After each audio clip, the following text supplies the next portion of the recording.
ಗ್ರಹಗಳ ರಾಜನಾದ ಸೂರ್ಯನು ಮಾರ್ಚ್ ತಿಂಗಳಲ್ಲಿ ತನ್ನ ವಿಶೇಷವಾದ ಸಂಚಾರವನ್ನು ಮಾಡಲಿದ್ದಾನೆ. 2026 ಮಾರ್ಚ್ ತಿಂಗಳಿನಲ್ಲಿ ಸೂರ್ಯನು 3 ಬಾರಿ ತನ್ನ ಸಂಚಾರವನ್ನು ಅಂದರೆ ನಕ್ಷತ್ರವನ್ನು ಬದಲಾಯಿಸ್ತಾನೆ ಮತ್ತು 1 ಬಾರಿ ರಾಶಿಯನ್ನು ಬದಲಾಯಿಸ್ತಾನೆ. ಒಟ್ಟು 4 ಬಾರಿ ಸಂಚಾರವನ್ನು ಈ ಬಾರಿ ಮಾಡ್ತಾನೆ. ಹಾಗಾಗಿ ಈ 4 ಬಾರಿ ಸಂಚಾರವನ್ನು ಬದಲಾಯಿಸೋದರಿಂದ 5 ರಾಶಿಯವರಿಗೆ ಅಪಾರ ಲಾಭ ದೊರಕಲಿದೆ. 2026 ಮಾರ್ಚ್ ತಿಂಗಳಲ್ಲಿ ಗ್ರಹಗಳ ರಾಜನಾದ ಸೂರ್ಯನು 4 ಬಾರಿ ತನ್ನ ಸಂಚಾರವನ್ನು ಬದಲಾಯಿಸಲಿದ್ದಾನೆ.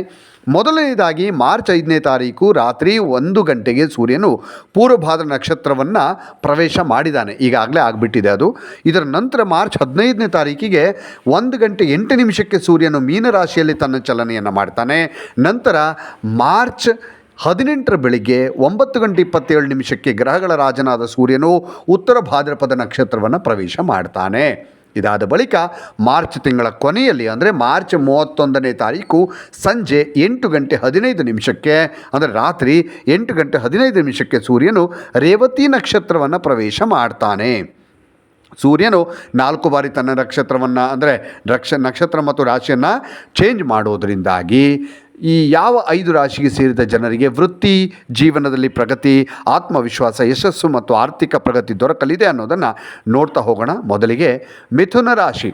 ಮಿಥುನ ರಾಶಿಗೆ ಸೇರಿದ ಜನರಿಗೆ ಗ್ರಹಗಳ ರಾಜಕುಮಾರನಾದಂತಹ ಸೂರ್ಯನು 4 ಬಾರಿ ತನ್ನ ಚಲನೆಯನ್ನು ಬದಲಾಯಿಸುವ ಮೂಲಕ ಮಾರ್ಚ್ ತಿಂಗಳಿನಲ್ಲಿ ನಿಮ್ಮ ಸಂಪರ್ಕಗಳು ಹೆಚ್ಚಾಗ್ತವೆ ಮತ್ತು ವೃತ್ತಿ ಜೀವನಕ್ಕೆ ಸಂಬಂಧಿಸಿದಂತೆ ಈ ಅವಧಿಯಲ್ಲಿ ಶುಭವಾಗಿರುತ್ತೆ. ಕೆಲಸ ವ್ಯಾಪಾರಕ್ಕೆ ಸಂಬಂಧಿಸಿದಂತೆ ಪ್ರಗತಿ ಸಿಗುತ್ತೆ. ನಿಮ್ಮ ವ್ಯಕ್ತಿತ್ವ ಮತ್ತು ಮಾತನಾಡುವ ಶೈಲಿ ಈ ಅವಧಿಯಲ್ಲಿ ಬಹಳಷ್ಟು ಆಕರ್ಷಕವಾಗಿರುವ ಸಂಭವ ಹೆಚ್ಚಾಗಿರುತ್ತೆ. ಮಿಥುನ ರಾಶಿಗೆ ಸೇರಿದ ಜನರಿಗೆ ಯಾವುದಾದರೂ ದೊಡ್ಡ ಅವಕಾಶಗಳು ಈ ಸಂದರ್ಭದಲ್ಲಿ ಸಿಗುತ್ತೆ.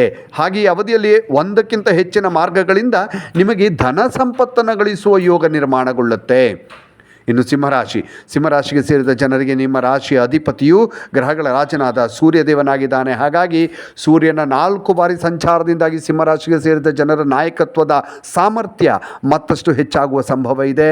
ವಿಶೇಷವಾಗಿ ಸರ್ಕಾರಿ ಕ್ಷೇತ್ರಕ್ಕೆ ಸಂಬಂಧಿಸಿದಂತಹ ಕ್ಷೇತ್ರದಲ್ಲಿ ಅಂದರೆ ಸಂಬಂಧಿಸಿದಂತಹ ಕೆಲಸ ಮಾಡುವ ಸಿಂಹರಾಶಿಗೆ ಸೇರಿದ ಜನರಿಗೆ ಅವಧಿಯಲ್ಲಿ ಅಪಾರ ಲಾಭ ದೊರಕುವ ಸಾಧ್ಯತೆ ಹೆಚ್ಚಾಗಿರುತ್ತೆ. ಕೆಲಸವನ್ನು ಮಾಡುವ ಸಿಂಹರಾಶಿಗೆ ಸೇರಿದ ಜನರು ತಮ್ಮ ಕೆಲಸವನ್ನು ಈ ಮಾರ್ಚ್ ತಿಂಗಳಲ್ಲಿ ವಿಸ್ತರಿಸಿಕೊಳ್ಬಹುದು. ಮತ್ತು ಈ ಅವಧಿಯಲ್ಲಿ ಹೊಸ ಸಂಪತ್ತನ್ನು ಖರೀದಿಸುವಂಥ ಯೋಗ ಕೂಡ ಅಂದರೆ ಆಸ್ತಿ ಇರಬಹುದು, ಚಿನ್ನ ಇರಬಹುದು, ಹೀಗೆ ಹೊಸ ಸಂಪತ್ತನ್ನು ಖರೀದಿಸುವಂಥದ್ದು.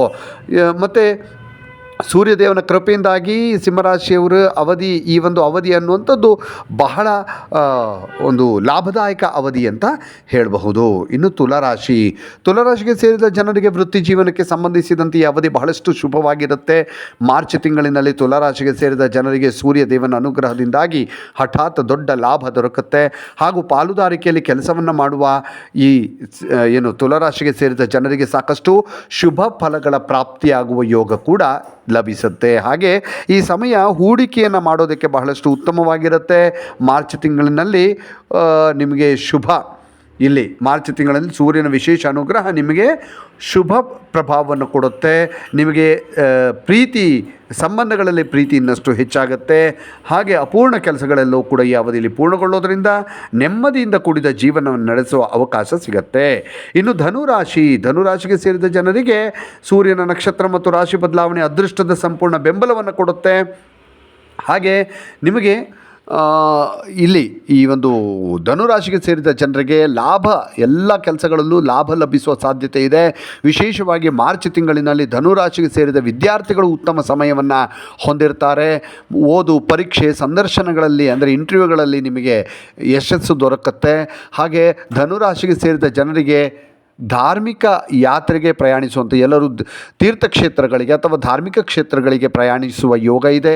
ಮತ್ತು ನಿಮ್ಮ ಮನೆಯಲ್ಲಿ ಯಾವುದಾದ್ರೂ ಧಾರ್ಮಿಕ ಕೆಲಸ ಅಂದರೆ ಧಾರ್ಮಿಕ ಪೂಜೆಯನ್ನು ಆಯೋಜನೆ ಮಾಡುವಂತಹ ಒಂದು ಅವಕಾಶ ಕೂಡ ಸಿಗುತ್ತೆ.